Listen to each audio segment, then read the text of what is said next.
brief heat release over the next couple of days with high temperatures going all the way down into the middle 80s tomorrow. Also lower humidity, but then as we go into the 4th of July holiday, we are heating right back up. I'll have all those details coming up. Right now on News Channel 6 and 7, the 4th of July is only days away. How you can stay safe during the holiday. Also ahead, the beginning of a new era at Augusta University. Dr. Russell Keene talks about his first day as the head of the university. And to sit down between airport and city leaders, what the commission discussed with Augusta Regional as your news at 7 starts now. Live from Television Park, this is WJBF News Channel 6 at 7. Good evening, everyone. You're watching News Channel 6 at 7. I'm Dee Griffin. Thanks so much for joining us. Coverage you can count on begins as a South Carolina woman has been charged in the death of a teen in Barnwell County. 62-year-old Jacqueline Reed is charged with 2 counts of murder in the death of Malaysia Hogg. Her body was found in Fuller Park in February after being missing for nearly 2 weeks. An arrest warrant states Hogg was found with multiple stab wounds. Reed is currently in the Barnwell County Jail. Stay tuned to News Channel 6 for more on this developing story. An investigation is underway in Saluda County to determine the cause of a plane crash. It happened yesterday morning between Persimmon Hill Golf Course and the Saluda County Airport. Only 2 passengers were aboard the plane. Both were flown to the hospital. No word on their condition at this time. Well, some people who live in Aiken County say they've seen a bear in their neighborhood, and experts say June and July are peak mating season for bears, causing them to travel outside of their home territories. Hannah Latier has more.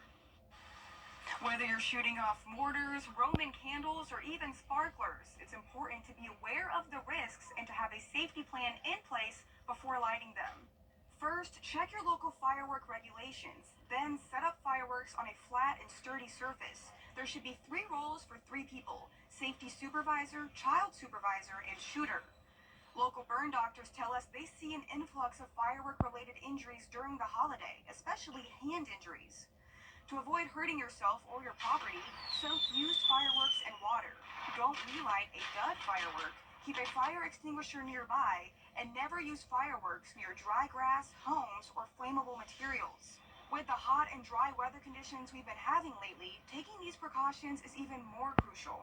Making sure that we're smart about where the fireworks are being sent off. We are having extreme temperatures now, so we do want to be not only cognizant of firework-related injuries, but also just heat-related injuries, be that heat exhaustion or heat stroke. And Dr. Fagan says if you do get burned, pour lukewarm water on the area and put wet gauze on it, and seek medical attention as soon as possible. In North Augusta, Hannah Latier, WJBF News Channel 6. There are some laws you need to know if you plan to shoot off fireworks. Fireworks are legal in Georgia and South Carolina, but you must be at least 18 to buy them. In Georgia, the law says you are allowed to shoot off fireworks July 3rd and 4th from 10 a.m. until 11:59 p.m. That's a minute before midnight, y'all. So if you're trying to shoot them off after midnight, you're out of line. That's illegal. And in South Carolina, fireworks are allowed until 1 a.m., except in the city of Aiken. Sparklers are the only permissible fireworks there. Time now for a first look at our weather, and meteorologist Jenna Petracci is here, and it is hot as firecrackers out there It really is, Dee. It's also been so dry lately, so another good advice with the fireworks is to remember to be extra careful since it's been so dry lately. We definitely have some fire danger concerns. We could desperately use the rain. We did have some of it yesterday, and now we're seeing a couple isolated showers all in our southern lying counties. Here's a closer look now at Allendale County. We have some heavy rain along with a couple lightning strikes. This is not a very strong storm, though. So last night, the storms were pretty strong. We had frequent cloud-to-ground lightning, but that's no longer the case. This is actually just a heavy shower down in Lawton near Millen in Jenkins County, right along Highway 25. No lightning within that cell, so that's good news. The rainfall totals were pretty significant in our southern lying counties last night. 2.5 inches in Barnwell, over 3 in parts of Scraving County. So anywhere you're seeing the yellow, that's where they got a nice amount of rain yesterday. And of course, those storms happening now are just adding to those amounts. But our northern counties could still desperately use some rain. So unfortunately, it will be dry over the next couple of days. But we're also getting a little bit of heat relief. So more details on that to come. But in the meantime, it's still very warm and humid outside. Here's our Terry Lambert Hyundai Skyview Cam p.m. over the river. Pretty cloudy. No rain at Augusta Busch Field today, and temperatures were back to near average, so we'll take it. High of 94, low of 73. And right now we're already down to the upper 80s in Augusta, 82 in Allendale, 88 in Barnwell. Millen still sitting in those low 90s, 94 in Swainsboro, and 90 exactly in Waynesboro. The heat index is not a huge issue today. We are definitely well below the heat advisory criteria, and this is overall very typical June-like heat. So it's feeling like the upper 90s to around 100 degrees. Dew points are still pretty high for the most part, low to mid 70s, but we're starting to see some of that drier air creep in with those dew points falling into the upper 60s in our northwest counties.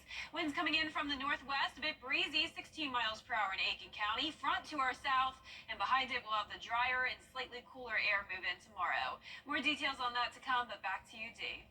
All right, thanks so much, Jenna. We'll see you in a few more minutes. Augusta University welcoming its new president with a special reception. Bria Smith has more on Dr. Russell Keene's plans. From Dr. Keel to Dr. Keene, Augusta University staff and students showed up in force to welcome their new university leader.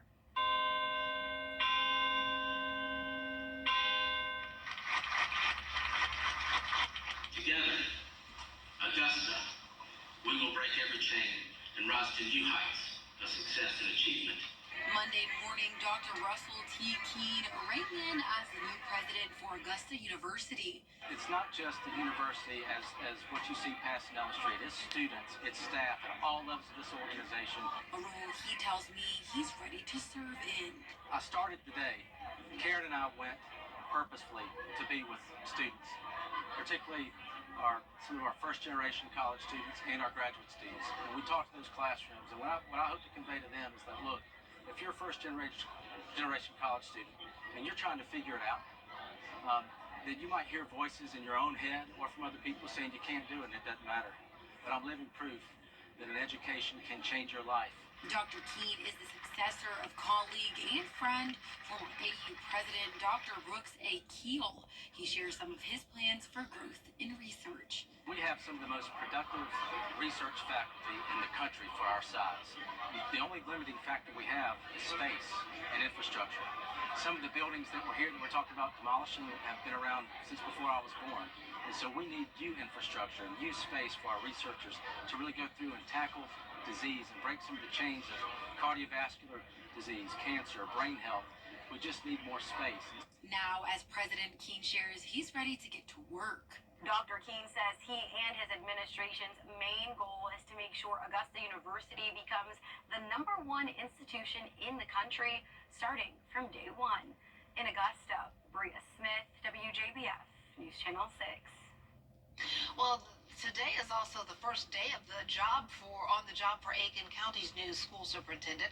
Dr. Corey Murphy is taking over the school system following King Lawrence's retirement. Murphy is most recently the district's chief officer of operations and student services, managing school construction and campus upgrades. He says he will work to close the academic achievement gaps, particularly in math and science. So the focus right now, it should be for any school district, is early literacy, getting them as early as kindergarten and understanding and making sure the kids are phonetically sound as they move and progress through the grade level. Dr. Murphy says his office will work to increase the number of bus drivers as well. He also wants parents to stay connected, talk, and support their children's education journey. New Georgia laws are now in effect. Every public school must now have at least one AED on site. Children under 16 must now have parental consent to obtain a social media account. Students must also take a cyberbullying and responsible social media use course. And the penalties for drivers who pass a stopped school bus is now $1,000. So that's a good indication you need to slow down and pay attention.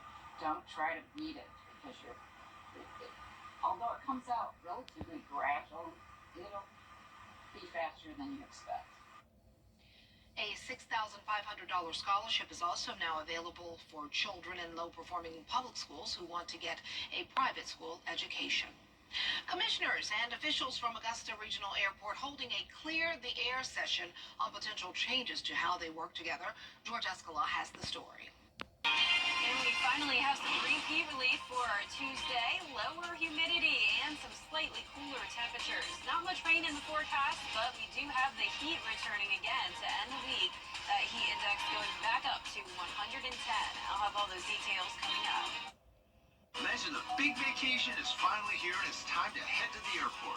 Imagine the crystal blue water, the white sand. Work will be the farthest thing from your mind.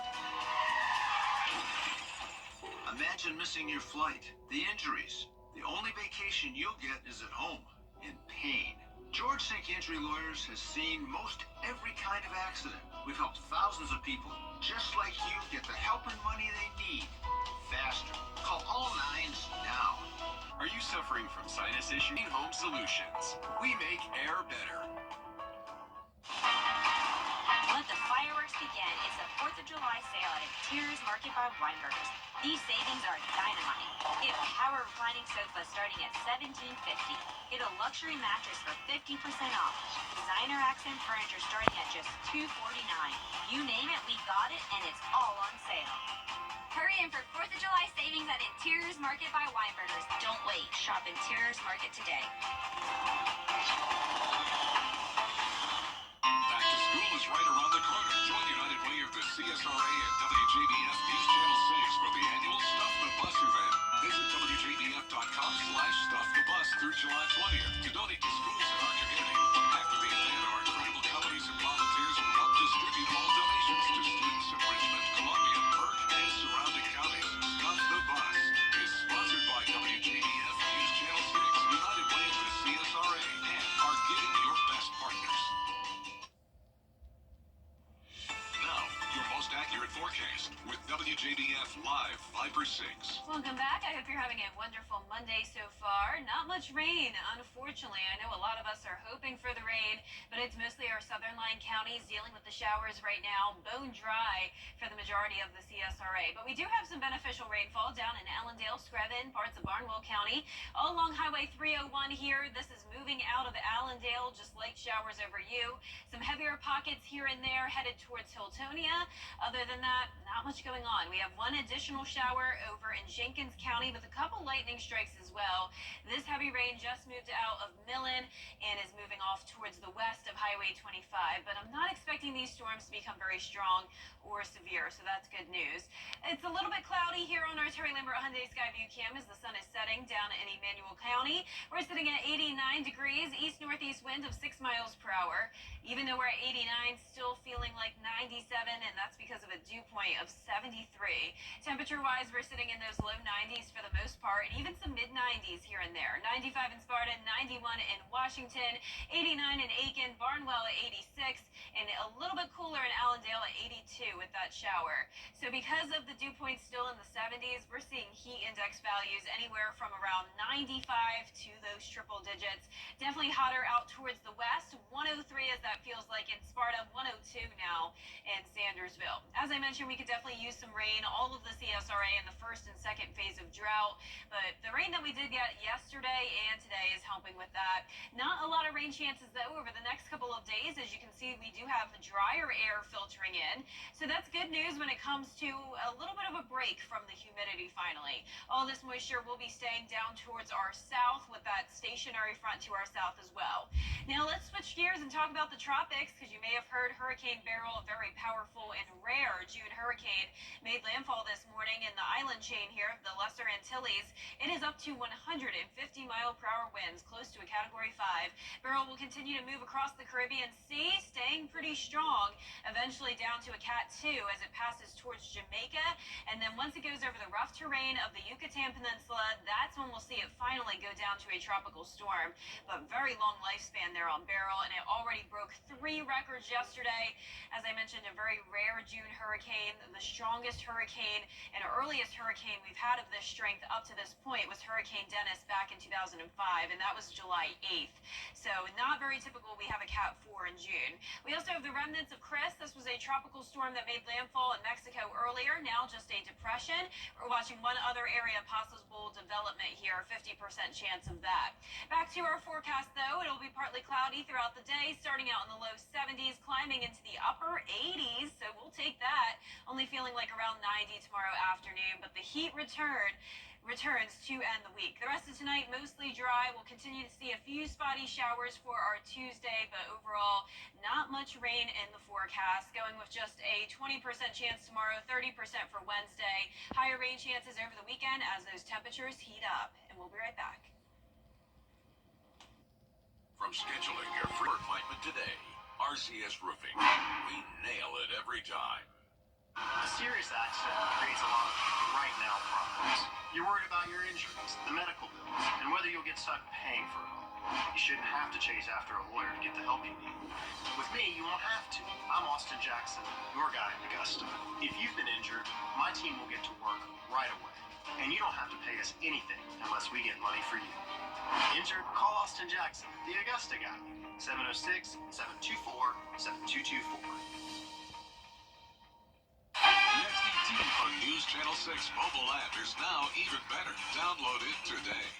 The WJBF Live Viper 6 Skyview Network is sponsored by Terry Lambert Hyundai. Low prices, big selection, and committed to quality customer service.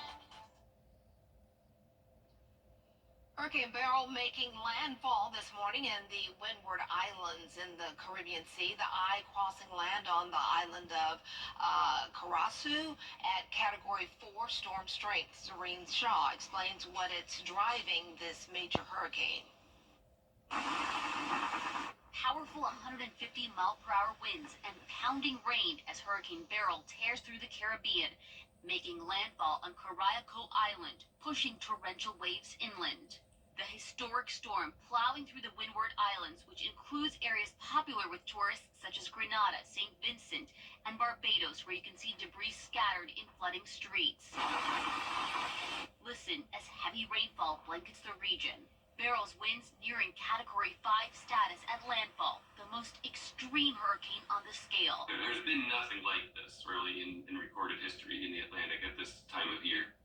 So, it's not a great omen. Since records were kept, there hasn't been a Cat 4 hurricane in the island basin during the month of June until now.